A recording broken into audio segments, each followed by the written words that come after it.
আসসালামু আলাইকুম। প্রিয় দর্শক, আপনারা জানেন যে বিভিন্ন সময় মুভিতে দেখেছেন যে ত্রিভুজ প্রেমের কাহিনী। ত্রিভুজ প্রেম কিন্তু ম্যাক্সিমাম ক্ষেত্রেই দেখা যাচ্ছে, মুভিতে বিশেষ করে দেখবেন আপনি, এর অন্তিম পরিণতি কিন্তু ট্র্যাজেডি।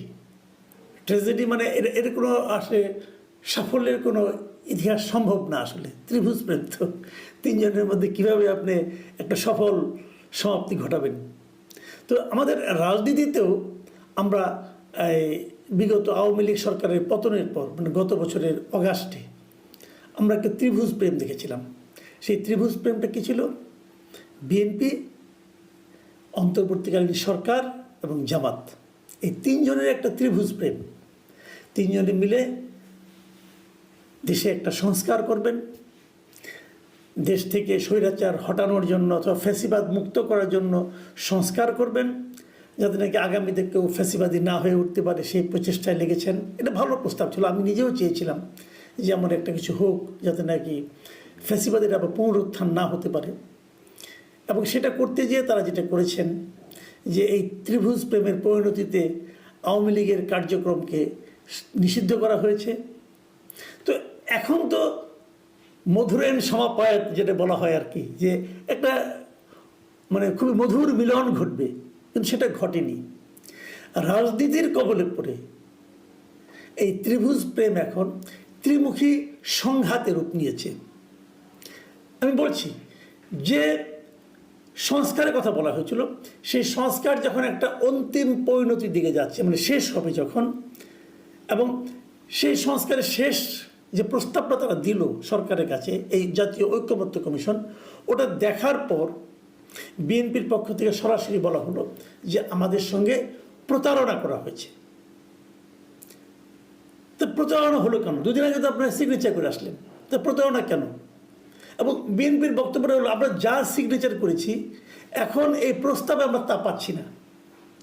আমরা যেভাবে সিগনেচার করেছি প্রস্তাবে সেটা নাই, উল্লেখ নাই।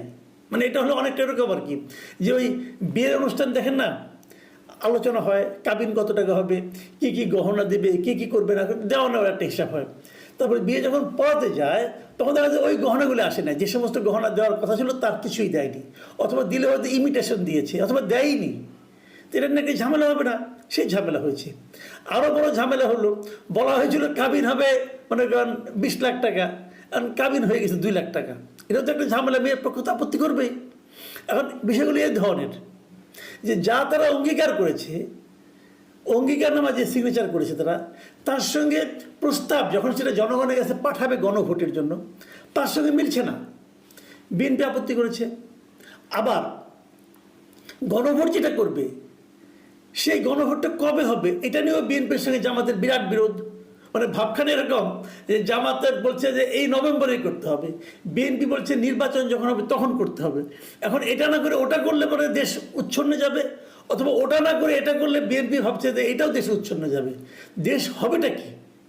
এই যখন বিরোধ চলছে তখন সরকার গত মাসের 28 তারিখে তারা বলল যে না ভাই আমরা আর পারছি না, আপনারা ঠিক করেন। তো আপনারা নিজেরা 7 দিন বসে ঠিক করেন। 7 দিনে তারা ঠিক করবে। আজকে 6ষ্ঠ দিন চলছে, আগামীকালকে 7 দিন শেষ হবে। তারা কি করেছে? কিছু ঠিক করতে পেরেছে? একটা মিটিংও করতে পারে না নিজেদের মধ্যে। এবং এটাও খুব ভ্যালিড যে যে জিনিসটা 8 মাস ধরে মিটিং করে, প্রতিদিন মিটিং করে করে করে করে তারা সমাধান করতে পারেনি, সেই বিরোধ 7 দিনে কীভাবে সমাধান হবে? আবার আরেকটা প্রশ্ন আসছে যে এই বিরোধটা কি তৈরি করছে কে? এই বিরোধটা তৈরি করেছে ঐক্যমত্য কমিশন, এই আলী রিয়াজ সাহেব, মনির হায়দার, এরা এই বিরোধে একটা পাকে গোলমাল পাকে। আরো দুইজনই কিন্তু যুক্তরাষ্ট্রে উড়াল দিয়ে চলে গেছে, এদের আর কোনো দায় দায়িত্ব নাই। এখন তোমরা ভুগো, কি করবা? এখন এটা নিয়ে চলছে, এখানে টানা হচ্ছে। ওনারা তো এখানে আমেরিকায় মোটামুটি আরামে আছেন, এখন ট্রাম্পের রাজত্বে আছেন, ভালোই আছেন। তো ওরা তো ওই দেশে নাগরিক ভাই, ওদেরকে আনছিলেন কেন আপনি? ঠিক আছে, আনছেন, করছেন, কি করছেন না করছেন আল্লাহ জানে। ওই শুরু থেকে কিন্তু আমি প্রতিবাদ করছিলাম যে এই সমস্ত লোককে, এই সমস্ত ভাড়াটে বুদ্ধিজীবীকে আনেন না। এই দেশে কি লোক নাই? তারা কি কেউ বুঝে না? ডক্টর ইউনূস মনে করেন যে বিদেশি না হলে বোধহয় দেশ চলবে না, কারণ সব বিদেশিদের নিয়ে ভাড়া করে নিয়ে আসেন, কেমনি কেমনি টাকায় নিয়ে আসেন যে তোমাদেরকে দেশ উদ্ধার করতে হবে, নিয়ে আসেন। তারপরে তারা যে কী দেশ উদ্ধার করে এটা আল্লাহ জানে আর ইউনূস সাহেব জানেন। যাক, সে আলোচনা করে আর ওনাকে আর কত বলবো। উনি তো এগুলি শুনেন টুনেন না, শুনলে তো একটু লজ্জা টজ্জা পাইতেন, মনে হয় তাও পান না। যাই হোক, ওনারাও চলে গেছেন। সরকার কি হুমকি দিয়েছে যে আপনারা যদি 7 দিনের মধ্যে করতে না পারেন তাহলে আমরা করব। ভাই আমার প্রশ্ন হলো, যদি আপনারা করেন তাহলে সেটা জুলাই সনদ কীভাবে হবে, সেটা ঐক্যমত্যের সিদ্ধান্ত কীভাবে হবে? ঐক্যমত্যের মতো লোক থাকতে হবে, ওটা তো হবে সরকারি একটা সিদ্ধান্ত। আর যদি সরকারি সিদ্ধান্ত দেয় তাহলে এতদিন ধরে নাটক করার কি দরকার ছিল? বিভিন্ন সংস্কার কমিশনের রিপোর্টগুলো এনে পলিটিক্যাল পার্টিগুলিকে দিয়ে দিতেন, তারা একটা টিক চিহ্ন দিয়ে দিত, আপনি মিলিয়ে বলতেন যে এগুলো এসব একমত হয়েছে, অথবা এগুলো হইলো, বাকিগুলো আপনারা পরে দেখেন, শেষ। এতদিন সময় নিলেন কেন? সময় নিয়েছেন এই কারণে, আসলে আপনারা সংস্কার চেয়েছেন কিনা জানি না, তবে সময় নিতে চেয়েছেন। যতদিন সময় নেওয়া যায় ততদিন ক্ষমতায় থাকা যায়, যতদিন ক্ষমতায় থাকা যায় ততদিন ঘি পাওয়া যায়, আঙুল বাঁকাও করতে হয় না, ঘি অটোমেটিক চলে আসে, আরামই আরাম। এই তো মতলবটা ভাই, এই মতলবগুলো তো আমরা বুঝি। আমরা তো এই দেশে অনেক বছর ধরে আছি, এই দেশের মাটি মানুষ মোটামুটি তো চিনি রে ভাই, কে কীভাবে কী করে জানি না। দেখেন বিরোধটা কোথায় যেয়ে ঠেকছে সেটা একটু বলি।